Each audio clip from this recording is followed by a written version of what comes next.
Picture this. You're at a Yu-Gi-Oh tournament. You're in the middle of the round and you've just finished siding your deck. You notice a card is missing while shuffling. You tell your opponent, apologize, and find it mixed in with your extra deck.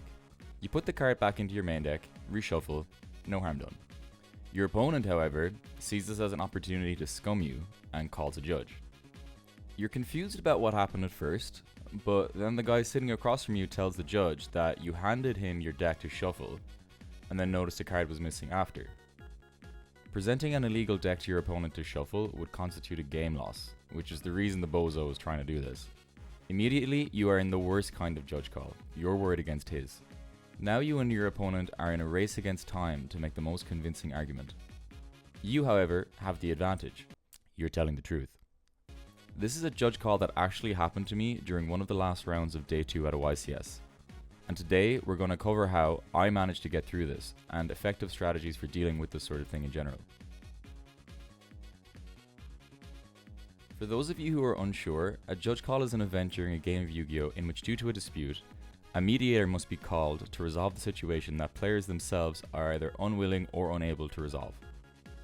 Judge calls happen for a number of reasons, but I believe they fall into these main categories: missed triggers, illegal activations, game state errors, slow play and stalling, and card text disputes. Judge calls follow a 2-tier system. A floor judge is called. The floor judge will assess the situation, listening to arguments from both players and then applying their knowledge of tournament policy and the game to give a ruling. If either player is unsatisfied with the ruling, they have typically the opportunity to escalate this to the head judge. The head judge is then briefed on the situation by the floor judge, and after which both players will have a second opportunity to make their cases. The head judge typically then delivers their ruling, which is final. The head judge might agree with the floor judge, however, it's important to note that the head judge might actually deliver a ruling that's harsher than the floor judge.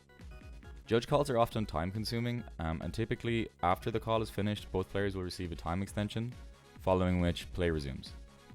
Okay, so how do we deal with these? So in judge calls that are related to rulings, typically the answer is quite straightforward and play resumes quickly. However, the trickiness of the situation often relates to other cases where rules are broken.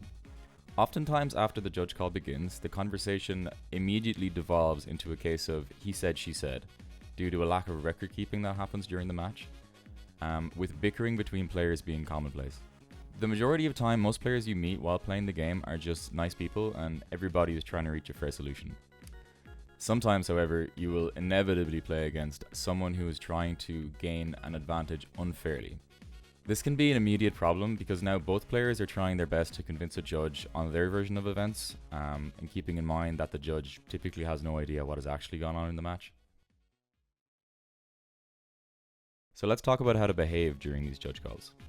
Point 1. As soon as the players decide to call a judge, freeze the game state. Both players should put down all cards they're holding on the table, taking care not to change the order of certain things like cards in the graveyard or the banished, or other piles in the field, as this will add difficulty in providing a clear explanation later. Point 2. When a judge is called over, and I cannot stress this enough, be respectful. If your goal is to convince somebody that you're telling the truth, nothing is going to disadvantage you more than if they take an immediate dislike to you due to your general attitude or behavior. First and foremost, judges are just people who love the game and are typically volunteering to help run the event. They sometimes receive compensation, but they're typically not getting any monetary gain from doing it. Keeping this in mind, they really do not deserve negative treatment from the players. And they know this. Point 3. Have a clear explanation of the chain of events before speaking to the judge. The judge call statement formula is what has happened, when it has happened, and what is the disagreement. In my experience, judges are typically reasonable people, and if a reasonable person hears a strong argument delivered confidently versus the opponent who might not be as convincing of a speaker, the judge and people in general are naturally biased to believe confidence. The judge is not there to pick a side. They rely on the facts provided, combined with the understanding of the game state to then make a decision based on official Konami tournament policy. They typically do not have the time to deeply debate both players. Many times in my experience, I've heard stories of judge calls where one player is all over the place with their version of events. frequently making mistakes or correcting what they had said, and this is not a good look. This also brings us to our final point. Point 4.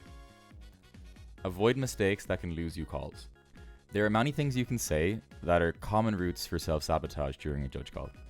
Some of these include talking over your opponent or the judge. The judge will give both players an opportunity to explain, say your piece. Then, after this is over, sit quietly and listen as the other player does the same. Making it personal. Repeated accusations such as "he's lying" will typically just serve to annoy the judge and won't help your case at all. Changing your story midway or being unclear about the sequence of events. Finally, moving cards after calling the judge. This one appears especially dishonest and makes it look like you're trying to hide things. Okay, let's revisit the example that I mentioned in the intro. So, my opponent saw the opportunity to try and take a free win by lying to the judge. Whether or not I presented my deck to my opponent is difficult to prove, and my opponent knows this. Let's follow the chain of events about how I dealt with this. Your opponent calls the judge and tells the judge that I illegally presented an unfinished deck list and asked for a game loss. I explained to the judge that I did not present my deck, and I'm allowed to fix the deck prior to presenting it when such mistakes happen. Immediately the judge sees that this is a very difficult situation, and after some discussion and back and forth, one of us calls the head judge. I don't remember who exactly called the head judge at this point, it was a couple of years ago. So at this point the head judge comes over and it's the same thing. They don't really know who to side with. The head judge is kind of going back and forth asking for more information. However, at this point I delivered an extremely simple and convincing explanation as to why I was telling the truth. During siding, I'd pile shuffled my deck into equal piles.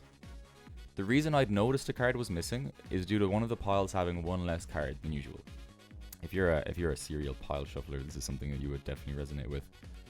Bear in mind, this was also round 11, so I'd pile shuffled my deck 50 times before this. So at this point, when I said this, the head judge pretty much had no choice except to side with me. In my opinion, this was a fairly watertight explanation. Play resumed, and I went on to win the match.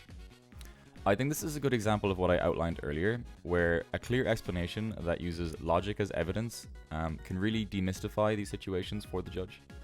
So the reason I wanted to make this video is because judge calls are one of those things that nobody really prepares you for. You sort of just learn as you go, and for newer players they can definitely be a bit of a pitfall. You spend months learning combos, grinding spreadsheets, learning matchups, studying formats. Then one weird moment happens in a tournament and suddenly your success and your tournament run depends on how well you've explained yourself to the judge. Most of the time, judge calls are super normal. People make mistakes and judges fix them. But every now and then, you run into somebody who tries to weaponize the rules. And if you don't know how to handle it, you can actually lose a match without ever having lost in the game. And for anyone who thinks it's acceptable to lie to a judge to try and get a free win, it's not really clever or competitive, you're just a rat.